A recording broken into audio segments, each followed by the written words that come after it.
ఎర్రబెల్లి దయాకర్ రావు ఆయన ఏ పదవిలో ఉన్నా ఏ పార్టీలో ఉన్నా ఆయనకు ప్రత్యేక గుర్తింపు. మనతో మాజీ మంత్రి ఎర్రబెల్లి దయాకర్ రావు గారు ఉన్నారు. దయాకర్ రావు గారు నమస్తే సార్. సీనియర్ పొలిటీషియన్గా ఉన్నారు మీరు. దాదాపు 6 సార్లు ఎమ్మెల్యే, ఒకసారి ఎంపీ, మాజీ మంత్రి. ఇన్ని పరిస్థితుల మధ్య ఇప్పుడు జరుగుతున్న ఎన్నికలను చూస్తున్నారు మీరు. అంటే టోటల్గా ఒక సీనియర్ పొలిటీషియన్గా మీరు అంటే పబ్లిక్ పల్స్ ఎలా ఉంది? మరోవైపు టోటల్గా చూసుకుంటే ఏ పార్టీకి ఎన్ని సీట్లు వచ్చే అవకాశం ఉందని మీరు అనుకుంటున్నారు? ఏ పార్టీకి ఎన్ని సీట్లని నేను కరెక్ట్గా చెప్పలేను. కానీ ఇప్పుడున్న ప్రభుత్వం మీద బాగా వ్యతిరేకత ఉంది. అది ఎవరు అడ్వాంటేజ్ తీసుకుంటే వాళ్ళకి లాభం దొరుకుతుంది. బీజేపీ వాళ్ళు అడ్వాంటేజ్ తీసుకుంటారా, టీఆర్ఎస్ పార్టీ అడ్వాంటేజ్ తీసుకుంటుందా అనేది అది ఇంకా మనకు ఇంకా ప్రజలలో నాడి ఇంకా కొద్ది రోజులలో తెలుస్తుంది. ఇంకొక 2 రోజులు పోతే ఒక్కటేందంటే ప్రజలల్లో కేసీఆర్ గారు ఉన్నప్పుడు లాభాలు జరిగినాయి. ఆయన 10 ఏళ్లలో అద్భుతంగా చేశాడు. గత కాంగ్రెస్ ప్రభుత్వంలో నీళ్లు లేకపోయేది, కరెంటు లేకపోయేది, తాగేందుకు నీళ్ళు లేకపోయేది, పెన్షన్ సరిగ్గా రాకపోయేది, ఇబ్బందులు పడ్డం, రోడ్లు లేక, గ్రామ పంచాయతీ లేక ఇబ్బంది పడ్డం అనేది ప్రజల్లో పూట ఉన్నది. అది టీఆర్ఎస్ పార్టీకి అడ్వాంటేజ్ కావచ్చు అనేది నాకున్న రాజకీయ అనుభవం మీద నేను చెప్పగలుగుతున్నాను. రెండవది, దాన్ని వాడుకుంటే వీళ్ళ ఫెయిల్యూర్స్ కూడా చాలా అక్కడికి వస్తున్నాయి. రేవంత్ రెడ్డి గారు చాలా మాయమాటలు చెప్పారు, ప్రజలు నమ్మిండ్రు, ఓట్లేసిండ్రు. డిసెంబర్ 9 వరకు చేస్తానని ఒక్కటి కూడా చేయకపోయేవారికే బాగా వ్యతిరేకత ఉన్నది కాంగ్రెస్ మీద. అదే టీఆర్ఎస్కి అడ్వాంటేజ్ కావచ్చు అనేది నాకు ఉన్న విశ్లేషణ. ఇలా టోటల్గా ఈ ఎన్నికలకు సంబంధించి పార్లమెంటు తెలంగాణకు సంబంధించి అనేక విశ్లేషణలు వస్తున్నాయి. అంటే కాంగ్రెస్ బీఆర్ఎస్, కాంగ్రెస్ బీజేపీ, లేకపోతే బీజేపీ బీఆర్ఎస్, వీటిలో వేటి మధ్య పోటీ ఉండబోతుందని అనుకుంటున్నారు మీరు? అంటే కొన్ని దిక్కులో 3 పోటీ ఉండదు, కొన్ని దిక్కులో 2 ఉన్నాయి. అంటే ప్రాంతాలను బట్టి ఉంటుంది. ఒకటి బీజేపీ సెంటిమెంట్ మీద కొడదామని చూస్తుంది. జై శ్రీరామ్ అని హిందూ మతాన్ని రెచ్చగొట్టేందుకు. వాళ్ళకి కేంద్రం కూడా ఏం చేసింది లేదు, ఫెయిల్యూర్ కేంద్రం. నాకున్న రాజకీయ అనుభవంతో చెప్తున్నా, తెలంగాణకి ఏం చేయలే, ప్రజలకు కూడా ఏం చేయలే. ఒక్కటే సెంటిమెంట్ మీద రెచ్చగొట్టి బీజేపీ 2 సార్లు పవర్ వచ్చింది, 3వసారి ప్రయత్నం చేస్తాను. సార్, వరంగల్కి సంబంధించి ప్రత్యేకంగా పొలిటికల్ సీన్ ఎలా ఉంది? ఇక్కడ ఎవరు గెలుపుకోవడం వల్ల ఎవరికి వచ్చే అవకాశం ఉంటుంది? అంటే నాకున్న అవగాహన, వివిధ సంస్థలు సర్వేలు చేసి నాకు చెప్పిండ్రు. నేను కూడా సర్వే చేయిస్తే ఇప్పుడు కూడా నేనే క్లియర్గా నా సర్వేలో నేను ఓడిపోతాను వచ్చింది ఒక వారం రోజుల ముందే. నేనే కేసీఆర్ గారితో ఒక 3 months ముందే మనం ఒక 40 గెలుస్తాం సార్, 40 గెలుస్తాం, 25 మార్చితే మన గవర్నమెంట్ వస్తుంది, నాది కూడా మార్చండి అని నేను రిక్వెస్ట్ చేసిన. మీ సీటు కూడా మార్చాలి? నా సీటు కూడా. అంటే సిచ్యువేషన్ నాకు మొదలు తెలుస్తుంది. కడియం శ్రేణి మీద కూడా కసి పెరిగింది. 4 సార్లు తెలుగుదేశంలో ఓడిపోయాను, తీసుకొచ్చి కేసీఆర్ గారు ఎంపీ చేసిండు, ఉప ముఖ్యమంత్రి చేసిండు, ఎమ్మెల్సీ చేసిండు, సిట్టింగ్ ఎమ్మెల్యే కాదని ఎమ్మెల్యే టికెట్ ఇచ్చిండు, ఎంపీకి ఎంపీ టికెట్ ఇచ్చిండు. అన్నీ ఇచ్చిన తర్వాత కేసీఆర్కి మోసం చేసేవారికి జనంలో బాగా వ్యతిరేకత వచ్చింది, జనంలో కసి కూడా పెరుగుతుంది. ఎందుకు సార్ మీరు అన్నట్టు నిజంగానే ఆయన తీసుకొచ్చి ఒక అన్ని పదవులు ఇచ్చింది బీఆర్ఎస్, ఎందుకు ఆ మార్పు జరగాల్సి వచ్చింది కడియం శ్రీ గారికి? మనము ఒక్కసారి ఎన్టీ రామారావు ద్రోహం చేసింది, ఆయన రాజకీయ బిచ్చబెట్టినాను. నేను రాజకీయంగా అన్ని తీరులా సపోర్ట్ చేసిన, నాకు అన్యాయం చేస్తున్నాడు. చంద్రబాబును తిట్టిండు. ఇంట్లోకి పోయిన తర్వాత కేసీఆర్ తిట్టితే, దయాకరం తిట్టితే అది జనం ఎట్లా నమ్ముతారు చెప్పండి? ఇట్లా ద్రోహం చేయొద్దు. నాకున్న రాజకీయ నేను ఇప్పటి వరకు నేను ఎన్టీ రామారావు నా దేవుడు అంటాను. చంద్రబాబు నాకు అన్యాయం చేసిండు, కానీ చంద్రబాబు నేను తిట్టలే. ఇప్పుడు నాకు మంత్రి పదవి ఇవ్వలే, ఎవరెవరికో ఇచ్చిండు. నేను చంద్రబాబు తిట్టా, తప్పు. పార్టీ మారినవంటేనే తప్పది. నీకేం అన్యాయం చేసినావని పార్టీ మార్చు. ఒక సిట్టింగ్ ఎమ్మెల్యే కానీ అని నీకు టికెట్ ఇచ్చారే, నీ బిడ్డ సీటు కావాలని నువ్వు అడిగితే కూడా సీట్ ఇచ్చాడే. బిడ్డకి ఏం రాజకీయ చరిత్ర ఉన్నదని ఇచ్చాను? తప్పది. రమేష్ కూడా చాలా పొరపాటు చేసిండు. 2 సార్లు ఎమ్మెల్యేనవే. అట్లా రాజకీయ లబ్ధి కోసం అది ప్రజలలో ప్రచారం కాదా? ప్రజల లోపల వ్యతిరేకత రాదా? నీ సొంత లాభం కోసం పార్టీ మారినవని. ఈసారి ఎలా ఉండబోతుంది? ఎందుకంటే మీరు అన్నట్టు టికెట్ ఇచ్చిన తర్వాత కూడా పార్టీ మారి ఇప్పుడు బిడ్డకి సీటు తెచ్చుకున్నారు. అంటే అటు కాంగ్రెస్ కావచ్చు, బీజేపీ, బీఆర్ఎస్ కావచ్చు, ఓట్లు వేసే అవకాశం ఉందా ఆయనకి? ఎట్లేస్తారండి? మీరే చెప్పండి, వ్యక్తిగతంగా మీకు ఏమనిపిస్తుంది? ఓటర్స్ నీతివంతులండి, బయట పడరు, లోపల మనసులో పెట్టుకుంటారు. కసి కొద్దీ వీళ్ళ మీద వ్యతిరేకత, కసి కొద్దీ టీఆర్ఎస్ పార్టీ కొట్టేస్తారు. ఇప్పుడు నేనున్నా, నా మీద వేరే చెడు అభిప్రాయం లేదు. కొత్త వాళ్ళు వస్తే ఏం చేస్తారో అని ఆశ కొద్దేశారు. కాంగ్రెస్లో మోసాలన్నీ 2000 పెన్షన్ వచ్చినప్పుడు కేసీఆర్ పెద్ద కొడుకు అన్నారు. 4000 వరకు ఆశపోయాను. రుణమాఫీ అయిన వరకు రైతులు ఆశపడ్డారు. మహిళలకు 2500 వరకు ఆశపడ్డారు. తులం బంగారం వరకు ఆశపడ్డారు. 5 నెలల బట్టి ఒక్క కళ్యాణ లక్ష్మి చెక్ రాలి. టీఆర్ఎస్ ఇచ్చిన కళ్యాణ లక్ష్మి చెక్కులే బౌన్స్ అవుతాయి బ్యాంకులలో. వాళ్ళు బ్యాంకులో పైసలు లేదు, వేసినే వాపసు తీసుకున్నారు. ఒక్క చెక్ రాలి. ఆరోగ్యశ్రీ హాస్పిటల్ పోతే హాస్పిటల్ వాళ్ళు మొక్కుతారు, మాకు పైసలు పడలేదు, మీరు దయచేసి రావద్దు, డబ్బులు కట్టి ఆపరేషన్ చేసుకోమంటారు. ఒక్క కేసీఆర్ కిట్టు లేదు. ఎట్లేస్తారు చెప్పండి? నువ్వు కొత్తవి పక్కకు పెట్టు, ఉన్నే ఇంప్లిమెంట్ చేయకపోతే. కరెంటు ఫ్రీ అన్నావు, అది క్లియర్ లేదు. గ్యాస్ అన్నావు, మళ్ళీ పైసలు వసూలు చేస్తాను.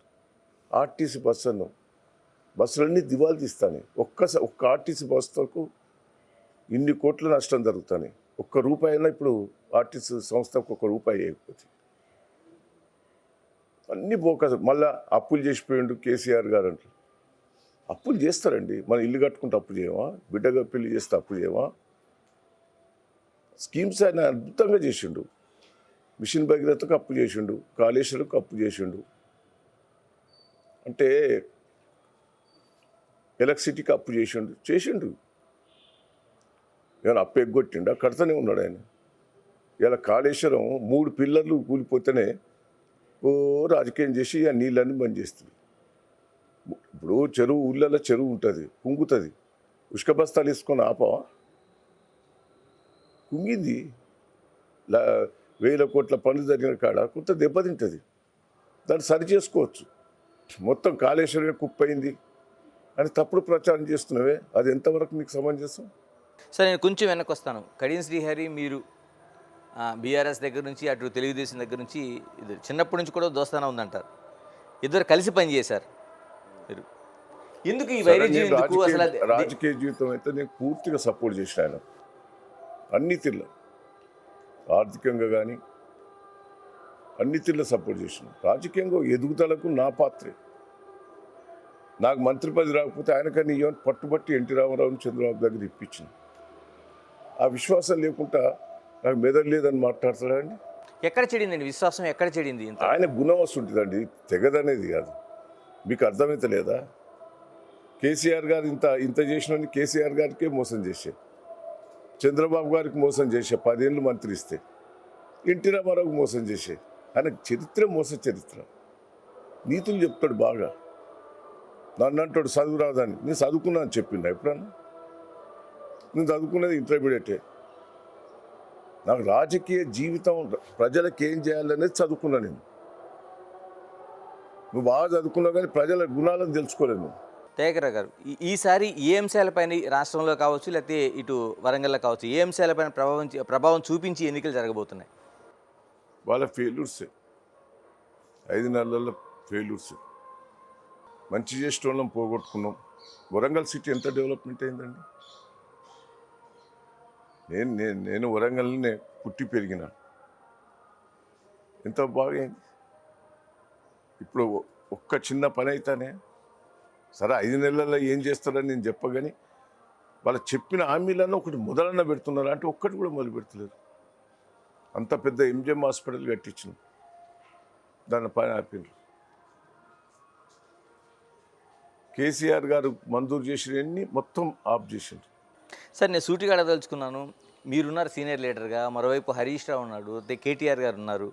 ఇంతమంది ఉండగా ఈ మధ్యనే సర్జరీ చేయించుకొని ఇంట్లో ఉన్న ఆయన్ని కేసీఆర్ గారు ఇప్పుడు బయటకు వచ్చి తిరిగితే తప్ప జనం విశ్వసించే పరిస్థితి లేదు, కనిపించడం లేదా? ఎందుకని ఆయన శాత కాకుండా తిరుగుతాడు ఎప్పుడైనా. అందరం తిరుగుతున్నాం కదా. కేసీఆర్ తిరుగుతూ అద్భుతం ఉంటుంది. ఇంకా ప్రజల లోపల చాలా మార్పు వస్తుంది.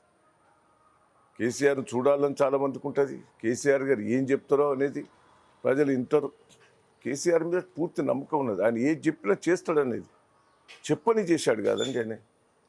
కళ్యాణ లక్ష్మి ఎన్నికల మేనిఫెస్టోలో పెట్టలే, రైతు బంధువు చెప్పలే, 24 గంటల కరెంట్ ఇస్తానని చెప్పలే. చెప్పని ఎన్నో కేసీఆర్ కిట్టు ఆయనకు మనసులో చూస్తే ప్రజలకు ఏం చేయాలని చేస్తాడు. కళ్ళు అద్దాలు ముసలోళ్ళకు ఉళ్ళలు అవుపడాయని పిల్లలు సరిగ్గా చూసుకున్న అద్దాలు ఇన్ని స్కీమ్స్ చేసిండండి. సరే ఇన్ని చేసిన తర్వాత కూడా ఓటమి జరిగింది. ఏమైనా సమీక్షించుకుంటున్నారు? ఎందుకంటే మీరు చెప్తున్నట్టు అనేక పథకాలు తీసుకొచ్చారంటున్నారు. ప్రజలు అడిగింది అడగలేదు కూడా అంటే కొంత మా ఎమ్మెల్యేల మీద కొంత వ్యతిరేకత వచ్చింది. కూడా మార్పు రావాలని జనంలో కోరుకున్నారు. కొత్త వాళ్ళు వస్తే ఈ ఆశ. రేవంత్ రెడ్డి చాలా మంచిగా అతికినట్టు చెప్పిండు. రేవంత్ రెడ్డి ఒక స్పీచ్లో చెప్పిండు, నేను జనం మోసం చేసే మాటలు మాట్లాడుతానే, జనం నమ్మి మోసపోతే వాళ్ళ కర్మ అన్నాడు. కర్మ అయింది ఇప్పుడు అన్నాడు. ఆయనే అన్నాడు కదా ఓ టీవీ ఇంటర్వ్యూలో, ప్రెస్ మీడియా వాళ్ళు. ఇవన్నీ నువ్వు ఎట్లా చేయగలుగుతావా? అంటే పార్టీలో సమీక్ష జరిగింది అసలు ఇది ఓటమి గల కారణాలు అంటే చాలా సమీక్ష జరిగినాయి. మోసం చేసేటోళ్ళు తెలిసి ఉండి కూడా మేము కొద్దిగా దగ్గర తీసినాం. వాళ్ళని దూరం పెడితే బాగుండేది. సరే మీ దగ్గరికి వస్తాను. మీరు దాదాపు 2 హ్యాట్రిక్లు, 6 సార్లు ఎమ్మెల్యేగా ఉన్నారు, ఒకసారి ఎంపీ మంత్రి ఇలా ఉన్నారు. ప్రత్యేకంగా పాలకుర్తిలో మీరు హ్యాట్రిక్ సాధించిన వ్యక్తి. మరి ఈసారి ఓటమి గల కారణాలు ఏమనుకుంటున్నారు? అసలు ఏమని విశ్లేషిస్తున్నారు మీరు? సరే కొంత మార్పు కావాలని కోరుకున్నారు. అయినా నేను ఓడిపోతానని అనుకోలే. అయినా 10-20 వేలతోటైనా గెలుస్తాననేది నాకున్న అంచనా. ఎప్పుడైతే నేను అరెస్ట్ చేయిస్తానా అని ఏడుపు బొబ్బలు పెట్టారు అత్త కోడలు. అరెస్ట్ చేసిండ్రు, జైల్లో పెడతానని ఆ ఏడ్చే వరకు ఆ ప్రజలలో సింపతి వచ్చింది. అది నిజమని నమ్మిండ్రు. పోలీసు వాళ్ళు నోటీస్ ఇస్తారు. ఆడ నియోజకవర్గంలో లేని వాళ్ళు ఆడ తిరుగుతుంటే ఎవరికైనా నోటీస్ ఇస్తారు. మా ఇంట్లో మా దగ్గర కూడా మా బావకి ఇచ్చిండ్రు, నా కొడుకు ఇచ్చిండ్రు, మీకు ఇక్కడ ఓటు హక్కు లేదు, మీరు వెళ్ళిపోయిందని. వాళ్ళకు ఆ నోటీస్ ఇచ్చే వరకు పోలీసు వచ్చి అరెస్ట్ చేస్తాడు, జైల్లో పెడతాడని ఒక కళ్ళ నీళ్లు తీసుకొని నటన చేసి ఏడ్చాను. దాంతో ప్రజలలో 2 లేడీస్ను అరెస్ట్ చేయిస్తాడు దయాకర్ రావు అన్న వరకు ప్రజలలో అది వ్యతిరేకత వచ్చింది. దాంతో నా ఓటమి పోయింది. సరే ప్రతి ఓటమి తర్వాత మనం ఒక నేర్చుకునే ఒక పాఠం కావచ్చు, గుణపాఠం కావచ్చు ఉంటుంది. మీ నియోజకవర్గానికి సంబంధించి, మీ పొలిటికల్ జీవితానికి సంబంధించి ప్రజలే రియలైజ్ అయ్యిండ్రు. నేనేం నేర్చుకోలేదు, ప్రజలు రియలైజ్ అయ్యిండ్రు. దయాకర్ రావును పోగొట్టుకున్నాం, అవి ఏడ్చి నటన చేసింది. రేవంత్ రెడ్డి బోకస్ మాటలు కొద్దిగా నమ్మినాం. ప్రజలు రియలైజ్ అయ్యిండ్రు. నేనేం మార్చుకోవాల్సిన పని లేదు, ప్రజల దగ్గరనే మార్పు వచ్చింది. సరే ఇంత చేస్తున్నా బీఆర్ఎస్ నుంచి చాలామంది కాంగ్రెస్ వైపు జంప్ అవుతున్నారు. అనేక మంది లీడర్లు మార్పు మీరు అన్నట్టు పవర్ లేని బతికేటోళ్ళు ఉంటారు, పైరోలు చేసేటోళ్ళు ఉంటారు, దందా చేసేటోళ్ళు ఉంటారు, రోజు బ్రోకర్ దందా చేసేటోళ్ళు ఉంటారు. పవర్ లేకపోతే వారికి రోజు ఎస్ఐతో పని ఉంటుంది, ఎంఆర్ఓతో పని ఉంటుంది. ఎన్ని సుంటోళ్ళు పవర్ లేని కాడ బతకలేరు. పవర్ ఎటుంటే అటే ఉరుకుతారు. జనం మారారు కదా. సార్ సూటిగా చెప్పండి, మీరు రేవంత్ రెడ్డిని చాలా కాలంగా దగ్గరగా చూశారు, పార్టీలో కూడా కొంతకాలం చూశారు. ఎప్పుడైనా రేవంత్ రెడ్డి సీఎం అవుతారని అనుకున్నారా మీరు? సీఎం అవుతాడని నేను అనుకోలే. సీఎం అవుతాడని ఎన్నడూ ఊహించుకోలే. ఇలాగ యశస్విని రెడ్డి పాలకుర్తిలో మీ పైన విజయం సాధించున్నారు. ఎలా ఉంది, మీరు చూస్తున్నారు కదా, ఎలా ఉంది పరిపాలన, ఏం వాళ్ళు చేస్తున్నారు? కొత్త వాళ్ళకి నేను వాళ్ళని ఏమంటా చెప్పండి. వాళ్ళు కొత్త, రాజకీయమే కొత్త. వాళ్ళ గురించి నేను మాట్లాడదలుచుకోలేదు. ఇలాగ మరోవైపు ఝాన్సీ రెడ్డి పైన సూడో ఎమ్మెల్యేగా ఉంటుందనేది ఒక ప్రధాన విమర్శ మీరే చేస్తున్నారు. ఎలా ఉంది అసలు ఝాన్సీ రెడ్డి? ఇంకా వాళ్ళని ఏమంటారండి, కొత్తోళ్ళు వాళ్ళు. సరిగా ఎమ్మెల్యేది పాపం ఏం నడుస్తలేదని ప్రజలు అంటున్నారు. అంటే నేనేమనదలుచుకో, ఒక సూడో ఎమ్మెల్యేగా ఆవిడే ఆమె పెత్తనం చేస్తున్నది, ఆమె రాజకీయం చేస్తున్నది, ఆమె నడవనిస్తలేదని ప్రజలు అంటున్న భావన. ఈమె రివీల్ చేస్తుంది అధికారులతోటి, ఈమె మాట్లాడుతుంటుంది, ఎమ్మెల్యేని డమ్మీ చేసిందని ప్రజలు అనుకుంటున్నారు. సరిగా అది వాళ్ళ ఇష్టం. సొంత కోడలే కదా. కోడలైనా కూడా డామినేషన్ చేస్తున్నది ప్రజలను.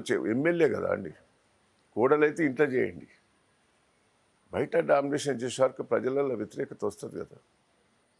సార్ చివరిగా చెప్పండి, పాలకుర్తి నియోజకవర్గంలో ఉన్న ఈ పార్లమెంట్ ఎన్నికల్లో ఏ పార్టీకి మెజారిటీ రాబోతుంది? అంటే నేను వేరే ఉద్దేశం కాదండి. మినిమం ఒక 30,000తోటి టీఆర్ఎస్ ఎంపీ, బీఆర్ఎస్ ఎంపీ గెలుస్తారు. సుధీర్ కుమార్ మీద ఒక మచ్చలేదు, కడియం శ్రీహరి మీద మచ్చలున్నాయి, అరుణ్ రమేష్ మీద భూ కబ్జాదారు ఉన్నది. సుధీర్ కుమార్ 21 ఏళ్ళ నుంచి రాజకీయాలు ఉన్నాడు, ఉద్యమకారుడు, జైల్లోకి పోయి వచ్చాడు తెలంగాణ కోసం. నీట్ మనిషి, ప్రజల లోపల ఒక మంచి వ్యక్తిని ఎన్నుకుంటారు అంటారా. నేను వరంగల్ ఎంపీ గెలిచిన, కష్టకాలంలో టీఆర్ఎస్ రిజైన్ చేసిన ఎంపీ గెలిచిన. రాజశేఖర రెడ్డి పవర్ఫుల్, దయాకర్ రావు మంచోడు అంటేనే ఓట్లేసాడు. సుధీర్ కుమార్కి ఒక మచ్చలేని మనిషి కాబట్టి, నీట్ మనిషి కాబట్టి, అది ప్రజలలో మీరు చెప్పుకుంటే సుధీర్ కుమార్కి ఎక్కువ అవకాశాలు ఉంటాయి. వాళ్ళకి అన్ని మచ్చలు దోపిడి. బీజేపీ ప్రభుత్వం ఫెయిల్యూర్ అయింది, రేవంత్ రెడ్డి మాటలు మోసపోయినారు. క్యాండిడేట్లు కూడా వరస్ట్ క్యాండిడేట్. తప్పకుండా డాక్టర్ సుధీర్ కుమార్కు ఒక మచ్చలేని మనిషి కాబట్టి తప్పకుండా గెలుస్తాడనే నమ్మకం, విశ్వాసం నాకున్నది.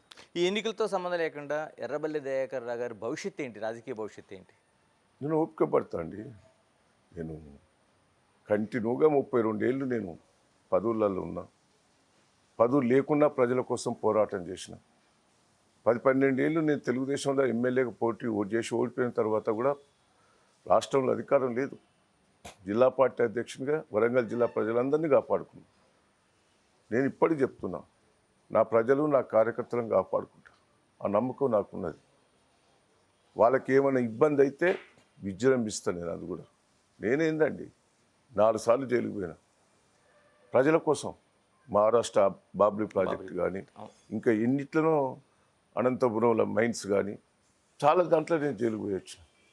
పోలీసులతో తన్నులు తిన్నా ప్రజల కోసం. ఇప్పటికి కూడా ఇప్పుడు చెప్తున్నా కదా, నా కార్యకర్త జోలికి వచ్చినా, ఎక్కడైనా అన్యాయం జరిగినా నేను వదిలిపెట్టా, ఎంబడిబడి పని చేస్తా. కింద పాపం ఎంఆర్ఓలు, కింద ఎస్ఐలు, సిఐలను బెదిరిస్తారు ఎమ్మెల్యేలు, కానీ పై ఆఫీసర్లు అయితే బెదిరియలేరు కదా. వాళ్ళు కూడా మంచోళ్ళే కింద ఆఫీసర్లు, కానీ భయపడతారు. పై ఆఫీసర్ల దృష్టికి తీసుకుపోతారు. ప్రతి ఇష్యూ వెంబడిబడి పని చేయిస్తాం. నాకు ప్రతిపక్షంగానే కూడా మంచి పేరు ఉన్నది. మీరు అసెంబ్లీలో చూడండి, రాజశేఖర రెడ్డిని ఎన్ని తిట్టినో, ఎన్ని నిలదీసినో. ఇదే కేసీఆర్ని కూడా నేను నిలదీసిన. నువ్వు నీళ్ళు ఇస్తానని ఎందుకు ఇవ్వలేదు, కరెంట్ ఇస్తావని ఎందుకు ఇవ్వలేదు అంటే నేను వదిలిపెట్టా. ఇంకా నేను కొద్దిగా ఓడిపోయి ఉన్నదని కొద్దిగా నేను వెనక ముందు ఆడుతున్నా. ఒక్క నెల రోజుల తర్వాత చూడండి. ఇలాగ ఫోన్ ట్యాపింగ్లోన మీరే ముందుకు వచ్చి నా పైన కూడా పెట్టే అవకాశం ఉందని చెప్పారు. పెడతారేమో, బెదిరిస్తాను నన్ను. నాది లేదు, నన్ను బెదిరిస్తాను, లీకులు చేసి బెదిరిస్తాను. ఎర్రబెల్లి దయాకర్ రావు బెదిరిపోయే వ్యక్తి కాదు, నేను బెదిరా. ఏ ల్యాండ్ కేసు అని చూశారు, కుక్కటిపల్లి చూశారు కదా, ఎవరు తప్పనేది. మళ్ళీ నోరు పూసుకున్నారు, ఇలానో ఇరికియాలని చూస్తున్నారు, ఇలా దొరుకుతలే నేను. థ్యాంక్ యూ దయాకర్ రావు గారు, థ్యాంక్ యూ వెరీ మచ్. ఇది ఎర్రబెల్లి దయాకర్ రావు గారి విశ్లేషణ. అటు పార్లమెంటు ఎన్నికల్లో ఏ విధంగా ఉండిపోతుంది అనేది. మరోవైపు తాను ప్రజలతోనే ఉన్నాను, ప్రజలతోనే నడుస్తున్నాను, తన ప్రజలకు కానీ తన కార్యకర్తలకు కానీ ఎటువంటి ఇబ్బంది కలిగినా సహించేది లేదని ఒక గట్టి వార్నింగ్ ఇస్తున్నారు. Signing off, this is Ganesh.